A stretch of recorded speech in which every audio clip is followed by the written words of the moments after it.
APTA American progressive Telugu association ఆధ్వర్యంలో నడుస్తున్న ఈ క్యాటలిస్ట్ ప్రోగ్రాంకి విచ్చేసినటువంటి అతిరథ మహారథులు దేశ విదేశాల నుంచి ముఖ్యంగా అమెరికా నుంచి ఇక్కడ విచ్చేసి ఈ హైదరాబాదులో తెలుగు వారిని కలుసుకుంటూ తెలుగు వారిలో ఉన్న ఔత్సాహికుల్ని యంగ్ ఎంటర్ప్రినర్స్ని ఎంకరేజ్ చేద్దాం అనే ఉద్దేశంతో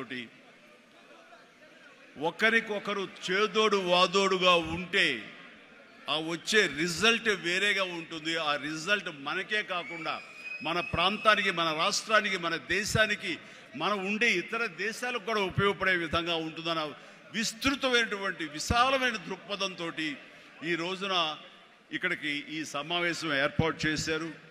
ఈ సమావేశం ఇంత చక్కగా, ఇంత ఎలక్ట్రిఫైయింగ్గా, ఇంత ఎనర్జెటిక్గా జరుగుతూ ఇంతమంది ఈరోజు సమావేశమై మిమ్మల్ని చూస్తుంటే ఆప్తా సభ్యులు కాదు, నా ఆప్తులు అనిపిస్తుంది.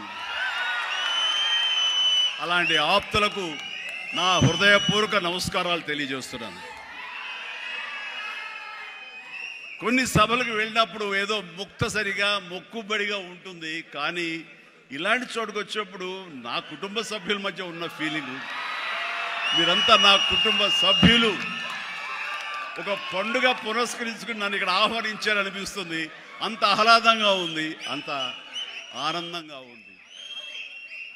ఇక్కడ చూస్తుంటే ప్రతి ఒక్కరిలోనూ నా మీద వారికి ఉన్న అభిమానం, ఈ తెలుగు మీద ఉన్న అభిమానం, ఈ దేశం మీద ఉన్న అభిమానం ప్రతి ఒక్కరి కళలో సుస్పష్టంగా కనబడుతూ ఉంది.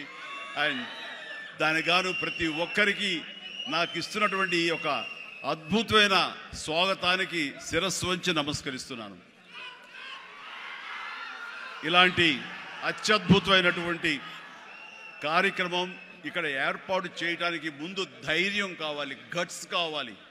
ఇంతమందిని ఇక్కడికి వచ్చి మనం అమెరికా నుంచి 10 మంది వచ్చి ఇక్కడ ఇంతమందిని మనం కలవగలమా? మన ఆహ్వానాన్ని మన్నించి ఇంతమంది వస్తారా? మన ఆంతర్యాన్ని, మన ఎయిమ్ని, మన ఫ్యూచర్, మన యొక్క ధ్యేయాన్ని అర్థం చేసుకుని వస్తారా అన్నటువంటి వీరందరికి కూడా వీళ్ళ అనుమానాలని వీళ్ళ పటాపంచలు చేస్తూ ఇంతమంది తరలి రావటం అనేది నిజంగా ఈ యంగ్స్టర్స్కి, ఎవరైతే దీని వెనకాల ఈ సంవత్సరం ఉన్నారో, దీనికి ఈ కమిటీలో ఉన్నారో, ఈ ఎగ్జిక్యూటివ్ బాడీగా ఉన్నారో, వాళ్ళందరికీ ఎనలేని ఉత్సాహాన్ని ఇస్తున్నారు. అండ్ నా ఈ రాకకు కూడా ప్రధానమైన కారణం వాళ్ళు ఉత్సాహపరచాలి, వాళ్ళు అనుకున్న ఎయిమ్ నెరవేరేలాగా ఉండాలి. తద్వారా ఎంతోమంది ఔత్సాహికులకు ఇది ఊతంగా ఉండాలి. భవిష్యత్తులో వాళ్ళకి ఇది మరింత ఎత్తులకు ఎదిగేందుకు గాను వాళ్ళు అనుకున్నటువంటి ఆయా సంస్థలు కానీ, ఆయా ఎంటర్ప్రెన్యూర్లు కానీ, ఆయా కంపెనీల్లో కానీ వాళ్ళందరూ అభివృద్ధిలోకి రావడానికి దోహదపడి ఒకరినొకరు భుజం కాస్తూ ఒకరికొకరు చేదుడు వాదోడుగా ఉంటూ, నేను కాదు, నా కుటుంబ సభ్యులు కాదు, నా స్నేహితులు కాదు, నా కమ్యూనిటీ, నా మనుషులు, నా తెలుగువారు వీళ్ళందరూ కూడాను పైకి రావాలనే సదుద్దేశంతో ఈ తెలుగు కమ్యూనిటీని మనందరం ఒకటి చేసి వాళ్ళందరూ అభివృద్ధి దోహదపడాలి. ఈ రోజున మనం సంపాదించుకున్నాం, మనం అమెరికాలో బాగా ఉన్నాం అనే కాకుండా మనం బాగుండటంతో పాటు మరింత మంది కూడా బాగుండాలన్న సదుద్దేశంతో ఈ రోజున ఈ క్యాటలిస్ట్ అనే ఈ ప్రోగ్రాం ఆప్తా ఆధ్వర్యంలో నిర్వహించడం అనేది ఎంతో ఉదాహం. వారందరికీ కూడా అభినందనలు తెలియజేస్తాను. వారిలో ముఖ్యంగా సుబ్బు కోట, అలాగే సాగర్ లగ్గిశెట్టి, అలాగే రమేష్ తుమ్ము, మధు వల్లి చైర్మన్ ఆఫ్ ఆప్తా, అలాగే చంద్ర నల్లం, శ్రీనివాస్ చందు, శ్రీనివాస్ చిమిట, విజయ్ గుడిసేవ, బాబీ అడ్డా. ఇలాగా ఇందులో కొద్ది పేర్లు మాత్రమే ఉన్నాయి. చెప్పాలంటే ఇక్కడ ఉన్న ప్రతి ఒక్కళ్ళ పేరున మనం చెప్పుకొని పోవాలి. వారందరికీ కూడా నా సంతోషాన్ని వ్యక్తం చేస్తున్నాను. ఇక్కడ ప్రత్యేకించి యంగ్ ఎంటర్ప్రినర్షిప్ గురించి కానీ, ఎంటర్ప్రినర్ గురించి మీరు చెప్పాలి, ఏదైనా మాట్లాడాలి అంటే ఏం మాట్లాడాలి? ఎంటర్ప్రినర్కి ప్రాపర్ స్పెల్లింగ్ కూడా తెలియదు నాకు. ఏం మాట్లాడాలి, ఎలా చేయాలి దీని గురించి అంటే నాకు తెలియదు. నాకు అప్పుడు అనిపించింది, ఒక మనిషి అభివృద్ధిలోకి రావటానికి ఈ ఎంటర్‌ప్రెన్యూర్‌షిప్ గురించి మన పెద్ద పెద్ద ఎడ్యుకేషనిస్టులు ఏమైతే నిర్వహిస్తాయో, ఏమైతే చెబుతాయో అవన్నీ కూడా మన కాలేజీకి వెళ్లకుండా బహుశా నేర్చుకున్నామేమో, అవి మన అంతరంతరాల్లో ఉండి మనల్ని ప్రాంప్ట్ చేసినేమో. కాబట్టే అంచెలంచెలుగా మనం ఈ స్టేజ్కి చేరుకున్నాము. అంటే నేను ఒక నోవేర్ నుంచి ఈ రోజున సమ్వేర్కి ఈ రోజున వచ్చానంటే కనుక బహుశా అవన్నీ కూడా నాలో అండర్ కరెంట్గా ఉండి నన్ను ప్రాంప్ట్ చేస్తూ, నన్ను ఎంకరేజ్ చేస్తూ, నన్ను సరైన మార్గంలో నడవబట్టి ఈరోజు ఈ స్టేజ్కి వచ్చానేమో. కాబట్టి నా గురించి, నా ఎదుగుదల గురించి, నేను ఎవాల్వ్ అయిన విధానం గురించి, నన్ను నేను మలుచుకున్న విధానం బట్టి, ఆయా ప్రతికూల పరిస్థితిలో ఎలాగ నేను దాన్ని నాకు అనుకూలంగా చేసుకుని, నాకు అనుకూల పరిస్థితి చేసుకుని ఎలా ఎదుగుతూ వచ్చాను అనేది ఈ రోజున మీతో నేను చెప్పుకోగలిగితే, మీరందరూ చదువుకున్న వాళ్ళు కాబట్టి ఈ యొక్క ఎంటర్‌ప్రెన్యూర్‌షిప్లో, ఈ బిజినెస్లో, ఈ కార్పొరేట్లో ఏమేమి చెబుతారో వాటి మీరు అన్వయించుకోవచ్చు. అందులో ఈరోజు నా గురించి నేను చెప్పుకోవాల్సి వస్తే కనుక ఒక సాదాసీదాగా ఒక లో మిడిల్ క్లాస్ ఫ్యామిలీ నుంచి ప్రారంభించిన వాడిని ఈరోజు కొత్తగా నేను చెప్పాల్సిన అవసరం లేదు. కానీ ఇదివరకు గతంలో ఎవరితో షేర్ చేసుకోలేనటువంటి కొన్ని విషయాలు, అది ఈ రోజున ఫోటోగ్రాఫర్ ప్లీజ్ కూర్చోండి. ఆల్ ద 3 కానిస్టేబుల్ గారు ప్లీజ్, థ్యాంక్ యూ. వాళ్ళందరూ ఏమండి మీరు అడ్డొస్తారు, మీరు కిందకి వెళ్ళిపోండి ప్లీజ్, అటు అడ్డులేకండి. Thank you. సో నేను ఎలాగొచ్చాను, ఏమిటి నా మైండ్ సెట్ ఎలా ఉండింది, ఎప్పటికప్పుడు అది మార్చుకుంటూ ఎలాగ నేను ఎవాల్వ్ అయ్యాను అనేది ఈ రోజున మీతో నేను షేర్ చేసుకుంటే అది చాలామందికి ఆలోచింపజేస్తుంది, ఆచరించేలా చేస్తుంది. అది ఆమోదం అయితే కనుక అది వినియోగించుకునేలాగా కూడా చేస్తుందని నేను ఆశిస్తున్నాను. అండ్ నాకు చిన్నప్పుడు స్కూల్లో చేరినప్పుడు 7th 8th క్లాసుల్లో నాకు ఇంట్రెస్ట్ అనేది ఏమిటి అని అన్ని ఏదో ఒకటి సాధించాలి, ఏదో ఒకటి ఉండాలని ఉండేది. గేమ్స్ అనేది, ఆట అనేది ఎవరికి ఇష్టం ఉండదండి. చదువు అంటే కష్టం కానీ ఆట ఎవరికి ఇష్టం ఉండదు. సో చదువు వైపు తప్పనిసరిగా వెళుతున్నాం కానీ నా మనసు ఆటల వైపు అని. అప్పుడు బాల్ బ్యాడ్మింటన్ ఉండేది, ఎల్లో బాల్ ఇలా ఉండేది. సో 1-2 రోజులు ఆడిన తర్వాత 3వ రోజు ఆడు ఎవడో ఏమో తెలియదండి, సరిగ్గా కొడితే అది నా కంటికి తగిలి కళ్ళు వాచిపోయింది. ఆ తర్వాత మళ్ళీ ఆ గేమ్ వైపు వెళ్ళలేదు. సరే వాలీబాల్ ఆడదాం కదా అంటే వాలీబాల్ ఆ అవతల షాట్ ఎగిరి కొట్టినప్పుడు నేను ఫింగర్స్తో టచ్ చేశాను. ఇలా టచ్ చేస్తుంది, ఫింగర్తో టచ్ చేస్తే మొత్తం ఏళ్ళు వంగిపోయినాయి. ఆ ఆట అంటే భయం వేసింది. క్రికెట్ అంటే ఆడెవడో మనం బాల్ తీసుకొచ్చి నా బొట్టనవేలు మీద కొట్టాడు, బొట్టనవేలు వాసిపోయింది. ఏంటి మన గేమ్స్ అచ్చొచ్చేలా కనపట్లేదు, నెక్స్ట్ ఇది కాదులే అనుకున్నాగా ఎన్సీసీ అనేది, నేను ఎక్స్ట్రా కరికులర్ యాక్టివిటీస్లో పార్టిసిపేట్ చేయాలని నాకు ఎన్సీసీ కనిపించింది. ఎన్సీసీలో ఒక క్రమశిక్షణ వస్తుంది అండ్ ఎక్సర్సైజ్ ఉంటుంది, డిసిప్లిన్గా మనం ఇది అన్వయించుకోవచ్చు, అలవర్చుకోవచ్చు అనే ఉద్దేశం దాంతో చేరిన నాకు కాలేజీ డేస్లో బీకామ్ చదువుతుండగా ఫస్ట్ ఇయర్లో ఒక క్యాడెట్ ఆఫ్ ఎన్సీసీ, నేవీ ఎన్సీసీలో నేను చేరినప్పుడు ఒక క్యాడెట్గా చేరాను. నెక్స్ట్ ఇయర్ పెటీ ఆఫీసర్ అయ్యాను. ఆ తర్వాత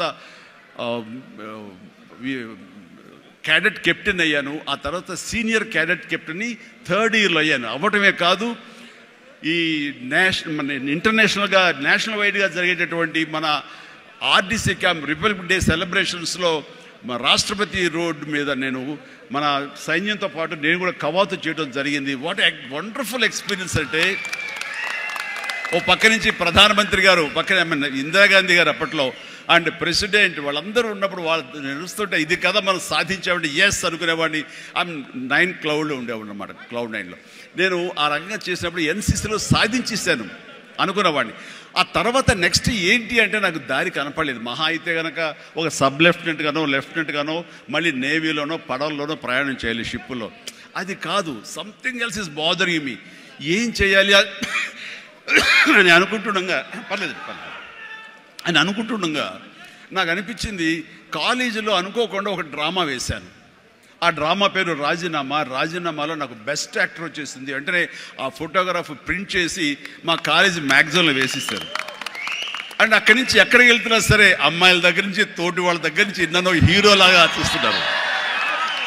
చూస్తుంటే అబ్బా రాత్రి డ్రామా చూసాము, ఆ చైర్మన్ పాత్రలు అదరగొట్టేసారు, చాలా బాగుంది అంటుంటే అప్పటిదాకా ఎవరు నన్ను అలాగ చూడని వాళ్ళు ప్రతి ఒక్కరి నడుచుకుంటూ వెళ్తుంటే, సైకిల్ మీద వెళ్తుంటే నన్ను అలాగ చూస్తారు. ఆ చూపులో అందమైన అమ్మాయిలు అలా ఇంకా చూస్తుంటే ఇంకా ఖుషిగా అనిపించేది. వావ్, అది ఎంత ఎంకరేజింగ్గా ఉండేదంటే ఎస్ నా ఫ్యూచర్ యాక్టింగ్ అయితే ఎలా ఉంటుంది అన్నది అక్కడ సీడ్ పడింది. అక్కడి నుంచి నా ఇంట్రెస్ట్ డెవలప్ అయింది. అక్కడి నుంచి సినిమాలు చూడటం, సినిమా మీద దృష్టి పెట్టడం జరిగింది. డిగ్రీ అయిపోగానే ఏం చేయాలి అని నాన్నగారితో వాళ్ళతో డిస్కషన్ వచ్చినప్పుడు నేను మెడ్రాస్ వెళ్ళి సినిమా యాక్టర్ అవుతాను అనగానే నాన్నగారికి సినిమాల మీద మక్కువ ఉంది. ఆ ఎక్కడ లోకల్గా సినిమా షూటింగ్ జరుగుతుండగా ఆ ప్రొడ్యూసర్ తోటి ఉన్నప్పుడు నాన్న 1-2 వేషాల్లో చిన్న చిన్న వేషాలు మహా అయితే సెకండ్స్తో ఉంటుంది, 1 మినిట్ కూడా ఉండదేమో. వేస్తుంటే నాకు ఇది ఎందుకు చేయకూడదు, చెయ్యొచ్చురా, కానీ అది మన ఏరియా కాదు, మనకు ఎవరు తెలిసిన లేరు, అక్కడ దిక్కుముక్కు లేదు, నీకు ఎవరు ఆసటగా నిలబడతారు, బాసటగా నిలబడతారు, ఎవరిని చేయూతనిస్తారు, చాలా కష్టం, ఎక్కడో అన్నోన్ ఫీల్డ్కి వెళ్ళి నువ్వు రాణించగలవా, ఒంటరిగా వెళ్తున్నావు అని అంటే ఏదో గట్ ఫీలింగ్, నేను రాణిస్తాను అన్న నమ్మకం, నేను వస్తాను అన్న నమ్మకం. ఎందుకంటే ఏమనుకున్నా, ఏ బ్యాంక్ ఎంప్లాయీ అనుకున్నా, నాన్నగారిలాగా పోలీస్ డిపార్ట్మెంట్ అనుకున్నా, ఇంకోటి అనుకున్నా, నేవీ ఆఫీసర్ అనుకున్నా కిక్ ఇవ్వటం లేదు. అదే సినిమా యాక్టర్ అయితే యా అని అనిపించింది అని అప్పటి నుంచి సినిమా మీద దృష్టి పెట్టాలంటే నేను లింగులిట్టుకు ముందు వెళ్ళి 4 ఫోటోలు తీసుకుని ఆఫీసుకి వెళ్తే ఎవడో ఆదరించడు.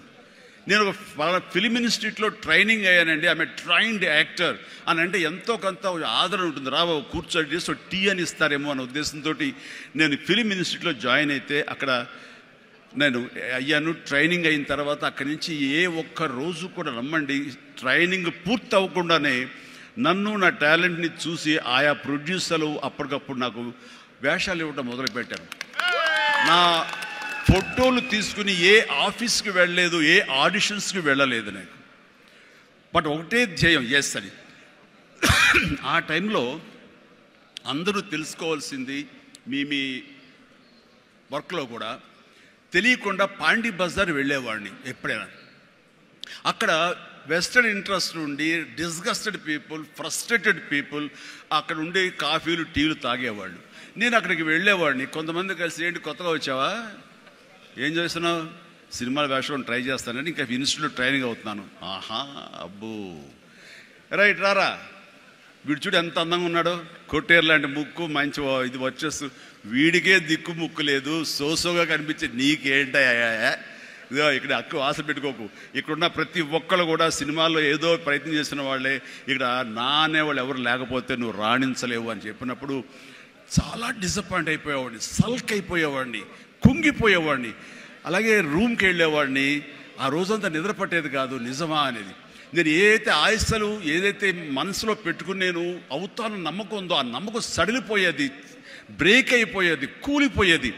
అప్పుడు నేను ఒక్కడనే, నాకు ఆంజనేయ స్వామి ఒక్కడే నాకు ఉండేవాడు.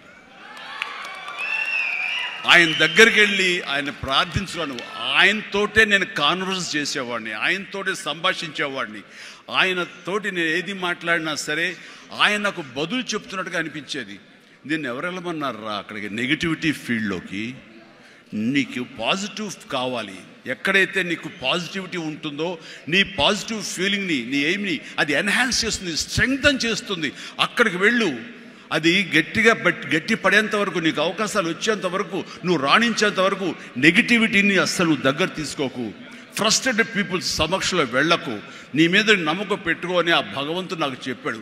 ఏ పర్సనాలిటీ డెవలప్మెంట్స్ కానీ, ఏ మన బిజినెస్ మేనేజ్మెంట్లో కానీ ఏ బుక్స్ నాకు ఏమీ తెలియదు, అది స్పెల్లింగ్ కూడా తెలియదు నాకు.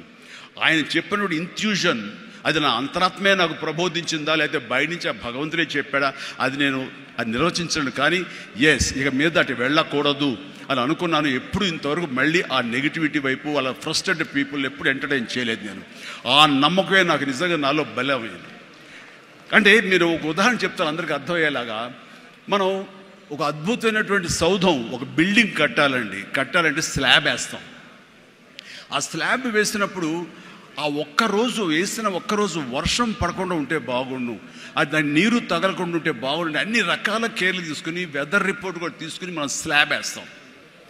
ఆ స్లాబ్ వేసిన 24 అవర్స్ తర్వాత దాన్ని నీరు పడితే గనక లోపల మొత్తం అది పాడైపోతుంది.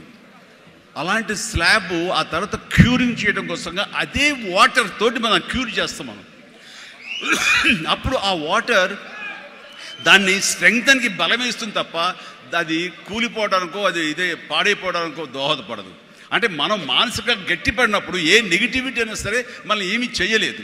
అంటే ఇంకొక ఉదాహరణ చెప్పాల్సి వస్తే కనుక, ఒక పెరుగు తోడుకుంటున్నప్పుడు ఆ ప్రాసెస్లో ఒక చిన్న ఉప్పు బెళ్ళపడ్డా లేదు ఒక నిమ్మకాయ రసం అందులో పడ్డా సరే మొత్తం విరిగిపోతుంది. అదే పెరుగు గట్టిపడిన తర్వాత దాంట్లో అదే నిమ్మకాయ అదే ఉప్పు వేస్తే ఆ రుచే వేరు. అందుకని మనం ఆ యొక్క ప్రాసెస్లో ఉన్నప్పుడు, అది సాధించాలనే మన పట్టుదలతో ఉన్నప్పుడు ఎలాంటి నెగిటివిటీ ఉండకూడదు. నీ మనసునే నమ్ముకోవాలి. నీ ఎయిమే నీకు మెయిన్. కళ్ళ గంతలు కట్టిన గుర్రంలాగా నీ ఎయిమ్ వైపు నువ్వు సాధించుకుంటూ దాన్ని ఏమైనా సరే నా వశం చేసుకోవాలన్న పట్టుదలతో వెళ్తూ ఉండాలి. వెళ్ళేవాడి కష్టాన్ని నమ్ముకోవాలి, పర్సివరెన్స్ నమ్ముకోవాలి, డెడికేషన్తో ఉండాలి. ఆ రకంగా నేను నిజం చెప్తున్నాను. నేను ఎప్పుడు ఎక్కడ ఏ చెడు అలవాట్లకు కానీ, ఎక్కడ ఏ వయసెస్ కానీ, వ్యసనాలు కానీ లోను కాకుండా ఆంజనేయ స్వామి అనేవాడు నా ధ్యేయం. నాకు సినిమాలో నెంబర్ 1 అవ్వాలన్నది ఒకటే ధ్యేయం. ఆ రకంగా ముందుకుంటూ వెళుతూ వస్తూ ఉండేవాడిని.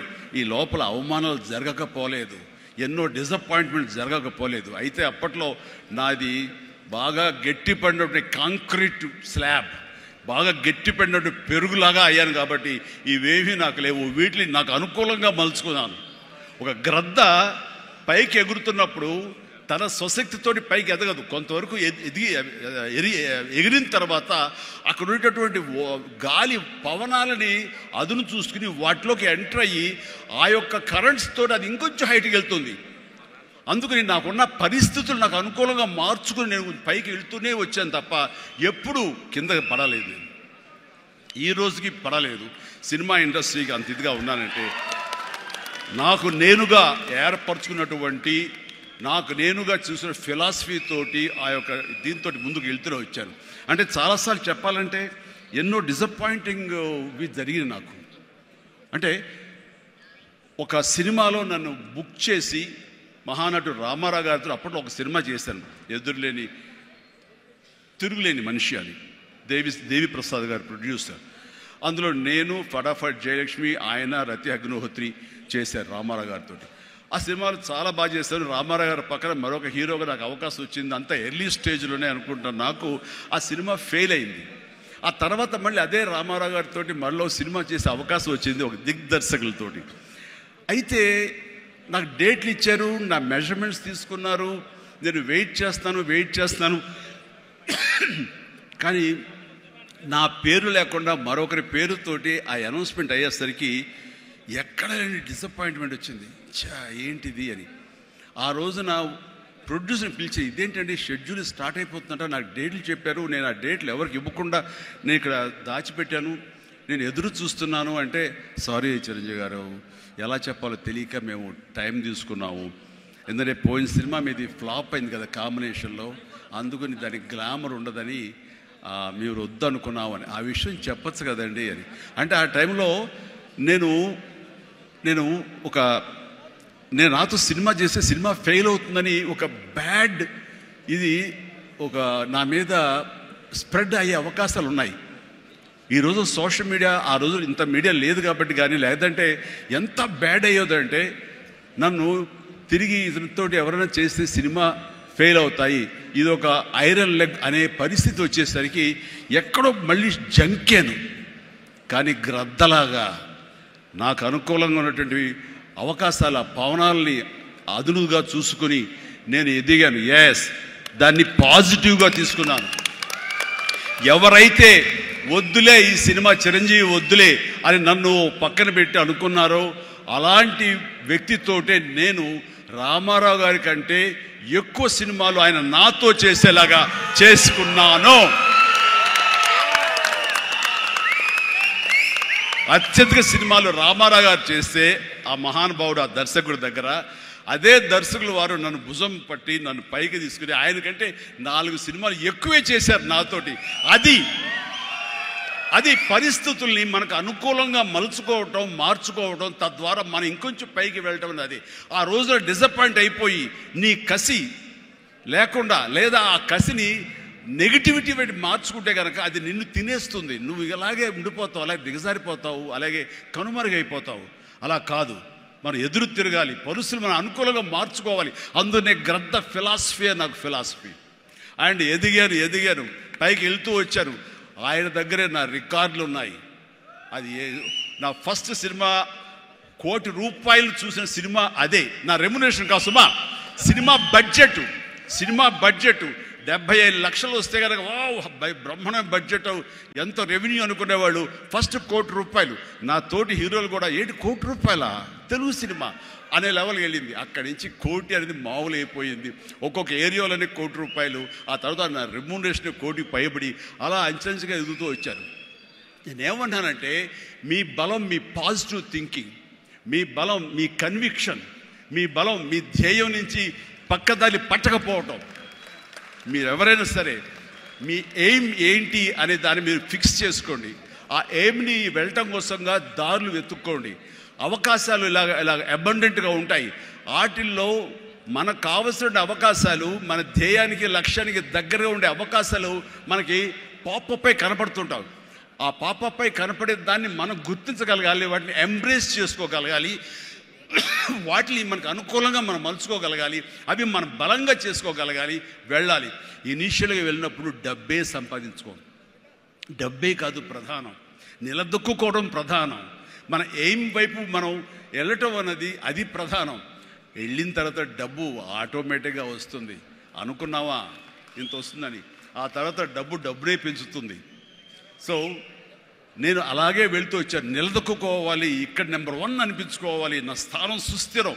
ఇది లేకపోతే నేను బయట నయా పైసాకి పని చేయను. ప్రైమ్ టైం నా లైఫ్లో అయిపోయింది కాబట్టి ఇక్కడ ఏమైనా సరే అని ఆ రకంగా వెళ్ళాడు. ఎక్కడ ఈగోకు వెళ్లకుండా, ఎక్కడ హర్ట్ అవ్వకుండా, వాళ్ళు నన్ను సినిమాలను తీసేసరే, నన్ను కాదన్నారే అనే కోపం కంటే కూడాను వాళ్ళని ప్రసన్నం చేసుకోవాలి. వాళ్ళు మళ్ళీ అతన్ని మనం బాధ పెట్టుంటామేమో కదా అని వాళ్ళ మనసుల్లో వాళ్ళు వాళ్ళు గిల్ట్ ఫీల్ అయ్యేలాగా చేసి నెక్స్ట్ ఏమైనా సినిమా చేయాలయా అని అనిపించేలాగా నా బిహేవియర్ ఉండేది.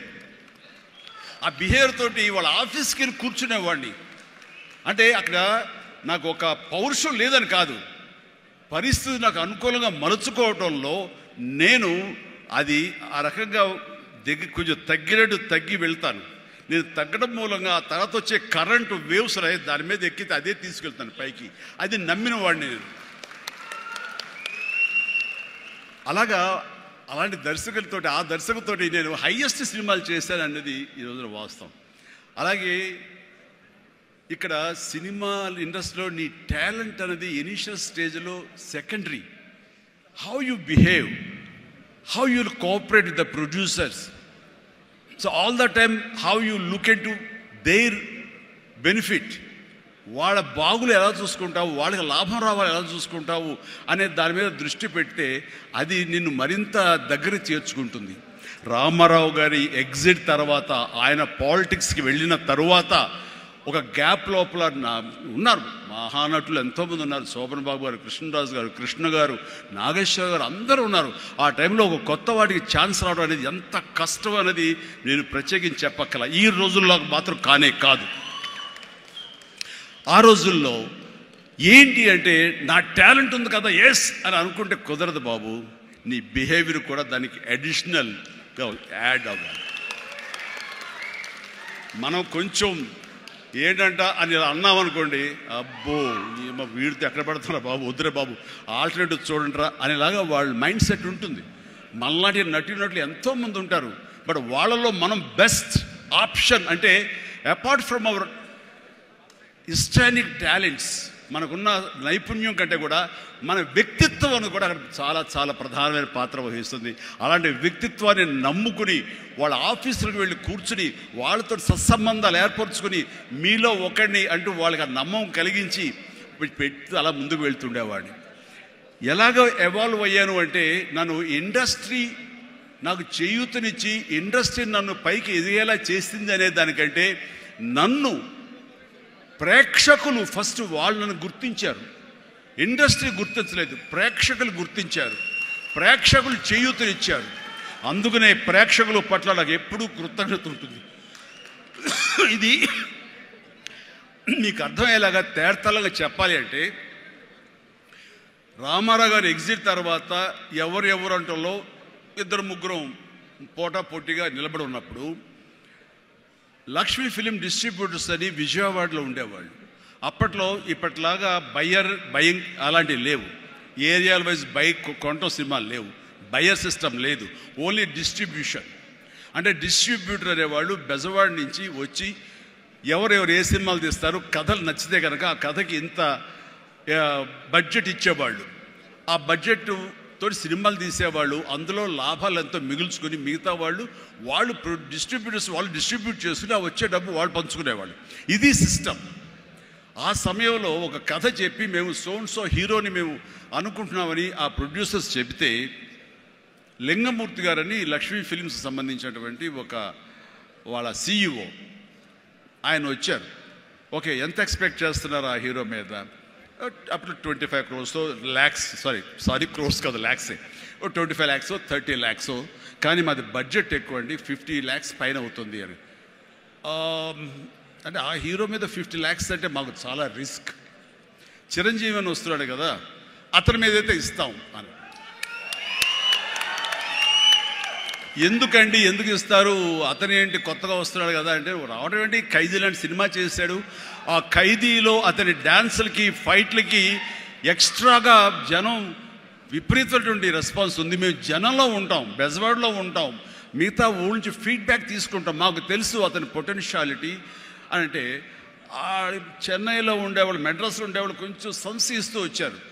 కాదండి, ఇతనైతేనే 50 ఇస్తాం, వాళ్ళైతే మాత్రం 30 కంటే ఎక్కువ ఇవ్వలేము అని వాళ్ళు తేల్చి చెప్పిన తర్వాత ఆయన ఒక మాట అన్నాడు, సాంగ్స్ అండ్ ఫైట్స్ అనేవి అప్పటి వరకు మినీ ఇంటర్వెల్స్, స్మోక్ చేసేవాళ్ళు కానీ, లేకపోతే బాత్రూమ్ వెళ్ళేవాళ్ళు కానీ, లేకపోతే రిఫ్రెష్మెంట్స్ కోసం బయటికి టీ తాగడం వెళ్ళే వాళ్ళకి సాంగ్ రాగానే వాళ్ళు బయటికి వెళ్ళిపోయేవాళ్ళు.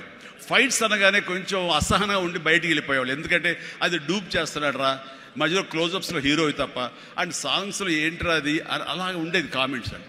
ఆయన చెప్పిన మాటలు ఇవి, నా మాటలు కాదు, ఆయన అన్నారు. కానీ అదే ఈ అబ్బాయి సాంగ్స్ అయితే కనుక ప్రొజెక్టర్ ఆపి మళ్ళీ రిపీట్ తోటి మళ్ళీ వేయండి అని అనిపించుకుంటున్నారు.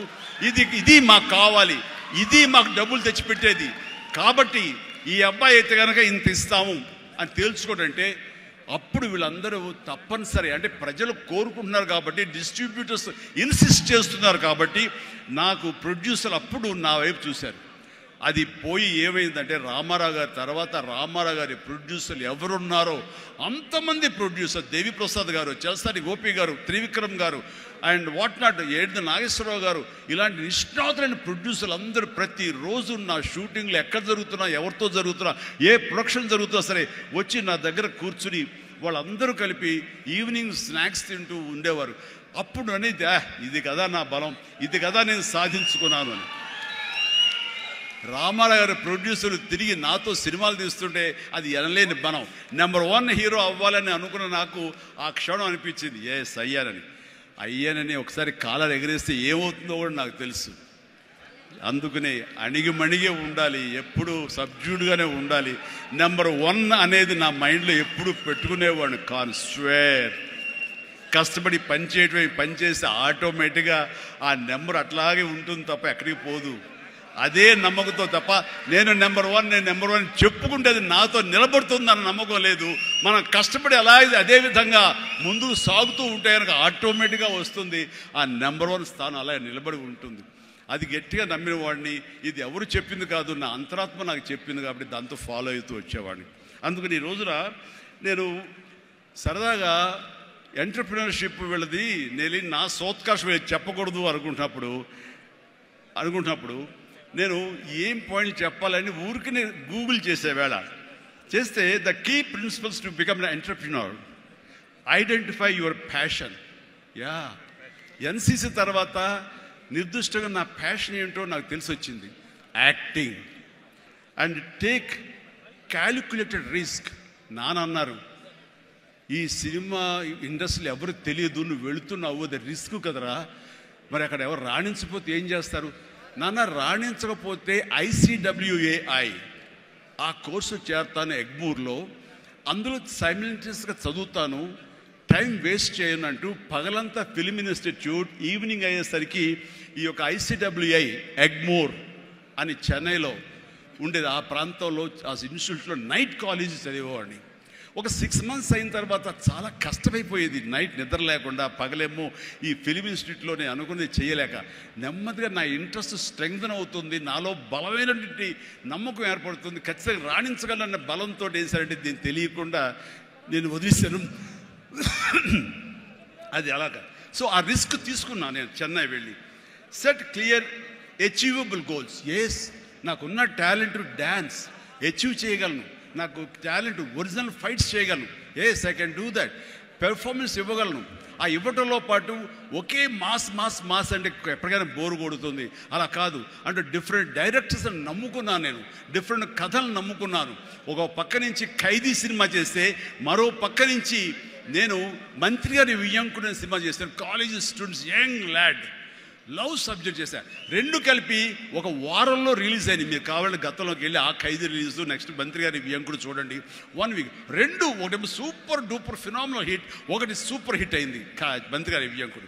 ఆ తర్వాత శుభలేఖ, ఒక డిగ్నిటీ ఆఫ్ లేబర్, మన మహానుభావుడు విశ్వనాథ్ గారి డైరెక్షన్లో సినిమా చేశాను. ఆ తర్వాత ఇదే కాదు, చిన్నపిల్లల్ని అలరించేలాగా, ఇందులో చాలామంది చిన్నప్పుడు చూస్తుంటారు చంటి అబ్బాయి. ఆ సినిమా ఆ చేసిన ఆ ఫార్స్ కానివ్వండి, స్లాప్స్టిక్ కామెడీ కానివ్వండి, ఇప్పటికీ చాలామంది చెప్తుంటారు, వాళ్ళందరూ IAS ఆఫీసులో వాళ్ళు పెద్దవాళ్ళు అయ్యారు, వాళ్ళందరూ అయినా సరే చెప్తుంటారు.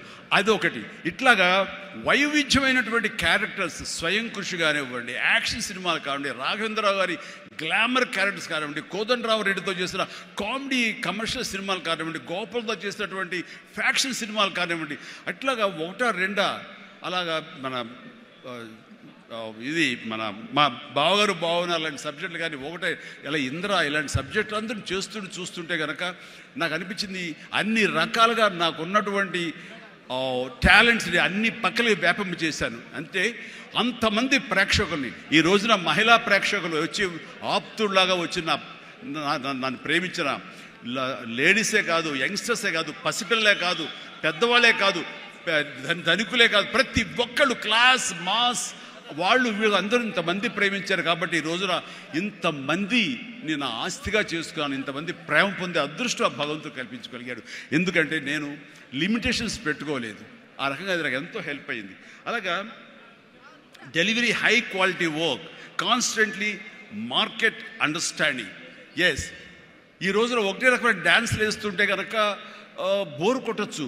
సో ఏం చేద్దాం, డ్యాన్స్లో కానీ ఫైట్స్లో కానీ వైవిధ్యం ఎలా తీసుకొద్దాం అనుకున్నప్పుడు, ఫారిన్ వెళ్ళినప్పుడు నా భార్యతో పిల్లలతో ఎంజాయ్ చేయడం కాకుండా అక్కడ దొరికేటువంటి వైవిధ్యమైన డ్యాన్స్ క్యాసెట్స్ తీసుకొచ్చేవాడు, VHS క్యాసెట్స్. అందులో మైకేల్ జాక్సన్ ఉండేవి. అప్పుడు ఇక్కడ ఇండియాలో VHS క్యాసెట్లు కానీ VHS ప్లేయర్స్ కానీ ఉండేవి కదా, వీడియో ప్లేయర్స్. అవి తీసుకొచ్చి ఒక ప్లేయర్ కొనుక్కొచ్చి అవి చేసుకునేవాడిని, అవి డ్యాన్స్ మాస్టర్లు చూపించేవాడిని. అదే ఈరోజున డిస్కో డ్యాన్సులు కానివ్వండి, బ్రేక్ డ్యాన్సులు కానివ్వండి, వేవ్ డ్యాన్సులు కానివ్వండి, ఇలాంటి డ్యాన్సులు రావడానికి నేను వైవిధ్యంగా ఉండాలని ఎప్పటికీ పరితపిస్తూ ఉండేవాడిని. వాళ్ళ మొనాటినిగా ఫీల్ అయ్యేలా చేసేవాడిని కాదు. అది ఫైట్స్లో కూడా అదే విధంగా ఉండేది. And then critically important is understanding your target audience and customers. So మారుతున్నటువంటి కాలానికి కానీ అనుకూలంగా ఆడియన్స్ టేస్ట్ మారుతుంటే మనం కూడా మన సినిమా కథాంశాలు మార్చుకోవాలంటూ ఆయా కథకులతో కూర్చుని ఇంటరాక్ట్ అవుతూ వాళ్ళని మార్చుకుంటూ అప్లోడ్ మార్చుకుంటూ జగదగ వీడు, అతిలోక సుందరి, అన్నయ్య అనే సినిమా, సెంటిమెంట్ సినిమా, హిట్లర్ అనే సినిమా, మాస్టర్ అనే సినిమా, రెస్పాన్సిబిలిటీ సినిమాలు, మెసేజ్ ఓరియంటెడ్ సినిమాలు ఇస్తూ ఆ రకంగా మోసపోసే సినిమాల నుంచి నేను బయటికి రావడం జరిగింది. And know that your product won't appeal to everyone and conduct market research and continuously learning. ఇప్పుడు సినిమా, చిరంజీవి సినిమా అంటే అందరూ లైక్ చేసేది అందరిని అనుకోకూడదు. కొంతమంది డిస్లైక్ చేసేవాళ్ళు ఉంటారు. కానీ డిస్లైక్ చేసేవాళ్ళని కూడా మనం ఇంప్రెస్ చేయాలి అంటే కనుక మనం ఏ విధంగా మన యాక్టింగ్లో మార్పులు చేర్పులు చేసుకోవాలి అనుకుంటాడు. ఇక్కడ ఉన్నటువంటి కొంతమంది ఇండస్ట్రీలో, సార్ మీ సినిమాల్ని దొంగతనంగా చూసేవాళ్ళం సార్. ఇదేం కర్మయ్యా, దొంగతనం ఎందుకు, ధైర్యంగా చూడొచ్చు కదా అంటే, లేదు సార్ అలా చూస్తే మా వాళ్ళు కొంతమంది ఎందుకురా సినిమాలు అంటే అవేనా అని అనేవాళ్ళు సార్. అదేంటయ్యా సినిమాలకు కూడా తేడా చూపిస్తారా? అవును సార్, అందుకని మీ సినిమాలు మీ డ్యాన్స్ అంటే మాకు ఇష్టం సార్. అందుకని సెకండ్ షోలకి ఎవరికి తెలియకుండా కామ్గా వెళ్ళిపోయి చూసి వచ్చేవాళ్ళం సార్. ఏమిటి అసలు అవి చూసి కాలేజీలో ఆ పెర్ఫార్మెన్స్ ఇచ్చేసేవాళ్ళం సార్, మాకు ప్రైజులు వచ్చేసేవి. ఆ రకంగా అందరినీ కూడాను ప్రతి ఒక్కరిని కూడా నేను నా వైపు ఆకట్టులాగా చేయగలిగాను. అలాగే learn from mentors and successful entrepreneurs. ఎవరైతే మీకంటే ముందే సాధించారో వాళ్ళని మీరు ఆధారంగా చేసుకుని వాళ్ళు ఏ విధంగా అంత స్థాయికి వెళ్ళారు, టాటా వాళ్ళు కానీ ఇంకోళ్ళు కానీ వెళ్ళారు. అంటే నా విషయంలో రామారావు గారు, నాగేశ్వరరావు గారు ఆ స్థాయికి వెళ్ళారంటే క్రమశిక్షణ, టాలెంట్ అనేది ప్రూవ్డ్. కానీ ఇక్కడ క్రమశిక్షణ అనేది చాలా ఇంపార్టెంట్. అందరితో సత్సంబంధాలు పెట్టుకోవడం ఇంపార్టెంట్. నిన్ను క్రిటిసైజ్ చేసే వాళ్ళు ఉంటారు, ఆవేశపడకు, వాళ్ళ తప్పు వాళ్ళు తెలుసుకుంటారు, నువ్వు సంయమనం పాటించాలి. అండ్ అట్లాగా నేను నా సీనియర్స్ నుంచి నేర్చుకుంటూ వచ్చాను. Learn more mentor and successful entrepreneurs of course. అలాగే నెట్వర్క్ అనేది చాలా ఇదిగా ఉండాలి మీకు, అంటే డిస్ట్రిబ్యూషన్ సైడ్ కానీ ఇంకోటి కానీ మీ ప్రోడక్ట్ మార్కెటింగ్ చేసుకోవట్లేదు. అలాగా నా విషయంలో నాకు అండగా నిలబడింది, నన్ను ప్రజల్లోకి నిరంతరం తీసుకెళ్ళేది ఎవరంటే నా అభిమానులు. మీ ఎంటర్ప్రినర్స్కి ఎలాగైతే కనుక నెట్వర్క్ ఉంటుందో, అబ్జర్వ్ చేసుకుంటారో, డిస్ట్రిబ్యూషన్ ఉంటుందో, మార్కెటింగ్ స్ట్రాటజీస్ ఉంటాయో, అలాగా నా అభిమానులు ఎప్పటికప్పుడు నాకు అండదండలు అందిస్తూ కొండంత అండగా నిలబడ్డారు. వాళ్ళు నా కోసం ప్రాణం ఇచ్చే లెవెల్కి వాళ్ళు ఉన్నారు. నేను అన్నాను, మీరు నాకు ప్రాణం ఇవ్వక్కర్లేదు, మీ యొక్క సహాయ సహకారాలతో రక్తం ఇచ్చి ప్రాణాలు నిలబెట్టండి అన్నాను. ఆ మాట పుణిగి పుచ్చుకుని 25 సంవత్సరాలుగా ఈరోజు కూడా వాళ్ళు రక్తదానం చేస్తూనే ఉన్నారు. వాళ్ళందరికీ జీవితాంతం నేను రుణపడి ఉంటాను. అందులో భాగంగా ఎక్కడో ఉన్నట్టు నా మాట, ఇక్కడ మాట్లాడిన నా మాట అమెరికా దాకా వినపడింది. కాబట్టి ఎన్నోసార్లు నా పేరు మీద బ్లడ్ బ్యాంకులు నిర్వహించారు, రక్తదానాల శిబిరాలు నిర్వహించారు. ఈ రవి కానివ్వండి, మధు కానివ్వండి, ఇలాంటి వాళ్ళందరూ కూడాను ఇవి చేశారు. ఈ రోజున అన్ఫార్చునేట్లీ రవి వర్రే ఒక బ్రెయిన్ స్ట్రోక్ వచ్చేది ఆగిపోయినప్పుడు, ఆ విషయం తెలిసినప్పుడు అతనికి వీడియో పెట్టాను నేను. వీడియో, రవి డోంట్ వర్రీ, ఇవన్నీ స్మాల్ థింగ్సే, బట్ అన్ఫార్చునేట్, త్వరలో కోలుకుంటావని అతను నేను మెసేజ్ పెట్టినప్పుడు అతను పొందిన ఆనందం అంతా ఇంత కాదు, అది ఎంతో ఉత్సాహాన్ని ఇచ్చింది. ఈ రోజున కోలుకుంటున్నాడు. ఈ రోజున ఈ సభ రవి రావాలి, అన్ఫార్చునేట్ రాలేకపోయాడు. కానీ నెక్స్ట్ ఇదే సభ ఇక్కడ జరిగితే కనుక రవి వస్తాడు, నేను వస్తాను, మీతో ఉంటాను. మీ అందరి ఆశీస్సులతోటి రవి లాంటి ఎంతూజియాస్టిక్ గాయ్ కోలుకుంటున్నాడు. వాళ్ళు మధుతోటి, సాగర్ గారితో, మన ఇతర ఫ్రెండ్స్ తోటి, సుబ్బు చంద్రశేఖర్ గారితో, వీళ్ళందరితో కూడాను మళ్ళీ కలిసి ఈ యొక్క సభల్ని ఇంతకంటే మరింత అద్భుతంగా చేయాలి. అండ్ ఆ రకంగా నేను మీ ఎంటర్ప్రినర్షిప్, యంగ్స్టర్స్ ఎలాగ రావాలి ఏమిటి అనేది నా గురించి నేను చెప్పుకోవడంలో తెలియకుండానే మీకు అందరికీ చెప్పాను. అది మీకు అందరికీ అర్థమై ఉంటుందేమో అనిపిస్తుంది. కాబట్టి ఇది నాకు గొప్ప అవకాశం. ఈ తీరుగా, ఈ రీతిగా, ఇదే విధంగా మనం వెళ్ళగలిగితే కనుక ఎవ్వరికి అడ్డుండదు. ఇక్కడ ఒక్కొక్కళ్ళు ఒక్కొక్క గ్రేట్ ఎంటర్ప్రినర్స్ అవుతారు. ప్రతి ఒక్కళ్ళు మీ సలహాలు, సంప్రదింపులు, మీ సీనియర్స్ తోటి మీరు ఆయా సమయంలో ఇంటరాక్ట్ అవుతూ what to do, what not to do, how to go about it అనేది మీరు తెలుసుకుంటూ ఎప్పటికప్పుడు మీరు అప్డేట్ చేసుకుంటూ, రిస్క్ ఉంటుంది, బట్ మన జీవితాలు కొలాప్స్ అయ్యేలాగా మాత్రం రిస్క్ వద్దు. కానీ మీడియం రిస్క్ తీసుకుంటూ మీరు ముందుకు వెళ్ళకపోతే అభివృద్ధి ఉండదు. ఛాలెంజ్ సినిమా ఎంతమందికి ఇన్స్పిరేషన్ వచ్చింది అంటే, ఆ రోజుల్లో ఏమి చేయాలరా అని తొయ్యనంటే వాళ్ళకి ఆ సినిమా ఒక దిక్సూచిలా ఉండి, ఈవెన్ మనం కూడా అచీవ్ చేయగలమనే నమ్మకం వచ్చింది. అలాగా సినిమాల ద్వారా ఇతోధికంగా నేను చాలామందికి మార్గదర్శకంగా నిలబడ్డాను, ఇన్స్పిరేషన్గా నిలబడ్డాను. ఆ రకంగా మీరు కూడా ఈ వండర్ఫుల్ జీవితం, ఒకే ఒక జీవితం, దీన్ని సద్వినియోగపరుచుకుంటూ మీరు మరింత హైట్స్కి ఎదగాలని, మరింత అభివృద్ధిలోకి ఎదగాలని, ఇదే సభ 1 year లోపు జరిగినప్పుడు మీరు ఫీల్ అవ్వాలి, లాస్ట్ టైం మనం వచ్చే జనవరి 25.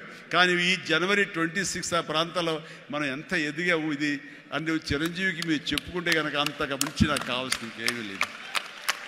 ప్రతి ఒక్కరిని మనస్ఫూర్తిగా ఈ అవకాశాన్ని సద్వినియోగపరచుకోండి.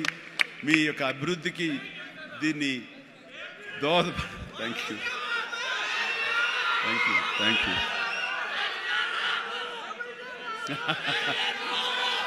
ఎస్, ఇందాక నుంచి చాలా చెప్తూ నా అచీవ్మెంట్స్ గురించి చెప్పాను. Pawan Kalyan is my achievement, Ram Charan is my achievement, నా ఫ్యామిలీలో ఉన్న అందరు బిడ్డలు అందరూ కూడా నా అచీవ్మెంట్. వీళ్ళందరూ చూస్తుంటే ఇది కదా నేను సాధించానని. మొన్న పవన్ కళ్యాణ్ ఇంటికి వచ్చినప్పుడు ఒక మాట అన్నాడు, అన్నయ్య నీకు ఒక మాట అన్నవాడికి గుర్తుందా అని. ఏమన్నానరా, మన ఇంట్లో ఇంతమంది మీరందరూ ఉన్నందుకు, నాకు ఈ అవకాశం భగవంతుడు ఇచ్చినందుకు ఇది నాతో ఆగిపోకూడదు. ఒక రాజ్ కపూర్ ఫ్యామిలీలో ఎంతమంది ఎలా ఉన్నారో ఆ రకంగా మరొక రాజ్ కపూర్ ఫ్యామిలీ మన మెగా ఫ్యామిలీ అవ్వాలి అని నువ్వు చెప్పావు. ఈ రోజున చూస్తుంటే తలుచుకుంటే నీ మాట ప్రభావం, నీ మాట మంత్రంగా ఈరోజు పనిచేసి మన ఫ్యామిలీలో ఇంతమంది 9 ఉన్నావు, 10 మంది దాకా ఉన్నావు అంటే కనుక నీ మాట పవర్. ఎందుకంటే నువ్వు చాలా నిష్కల్మషంగా అంటావు, అనేదో కన్విక్షన్తో అంటావు, అందులో ఎలాంటి పొల్యూషన్ ఉండదు కాబట్టి దానికి బలం ఎక్కువ అన్నయ్య. మంచి మనసుతో అంటావు, పాజిటివ్తో అంటావు అని కళ్యాణ్ బాబు అంటే అవును కదా అనుకున్నా. తెలియకుండా అదే ఒక పత్రిక కపూర్ ఫ్యామిలీ ఆఫ్ సౌత్ అంటూ మా గురించి ప్రస్తావించినప్పుడు, భగవంతుడా, ఇది మా గొప్పతనం కాదు, నువ్వు ఈ ప్రజలు, నా అభిమానులు, ఈ ప్రేక్షకులు మమ్మల్ని ఆదరించారు కాబట్టి మేము ఈ స్థాయిలో ఉన్నాము అనుకున్నది ఆ రకంగా సాధించగలిగాము అనిపిస్తుంది.